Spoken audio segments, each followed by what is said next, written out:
మన బంధువులే, మన మిత్రులే ఇళ్లలో ఎవరైనా చనిపోతే మనం వెళ్ళడం లేదే, మొయ్యడానికి కూడా వెళ్ళడం లేదే, వెళ్ళడాన్ని శంకగా భావిస్తున్నామే. ఎంత దుర్మార్గమో దయచేసి ఆలోచించండి. నేను ఈ మధ్య ఇంకో మాట విన్నా, మరీ ఆశ్చర్యపోయా, ఇంత దారుణవా అని.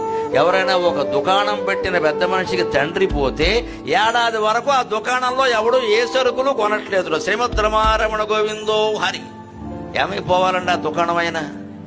తండ్రి పోవడం వాడు దౌర్భాగ్యమా? వాడికి వస్తువులు అమ్మే అవకాశం లేదా? ఏ శాస్త్రంలో ఉందండి? ఎక్కడైనా మహిళ అంటే 12 రోజులు, అది కూడా బ్రాహ్మణులకమ్మ. మిగిలిన వాళ్ళకి అందరికీ 10 రోజులే. ఎందుకంటే మాకు 11వ రోజున సపిండీకరణం అని ఉంటుంది. పోయిన ముత్తాతను పట్టుకొచ్చి తాతగారిలో కలుపుతాం. అదేదో ప్రక్రియ. మా తలకాయ వాళ్ళ తలకాయ ఏదో ఏడుస్తాం. తర్వాత 12వ రోజు ఆశీర్వచనం ఉండడం. మాకు 12వ రోజు మాకు శుద్ధే. మిగిలిన సకల వర్ణాల వాళ్ళకి 10 రోజులే. కొందరికైతే 3 రోజులే. అవసరం లేదండి. ఆ 3 రోజుల తర్వాత హాయిగా గుళ్ళో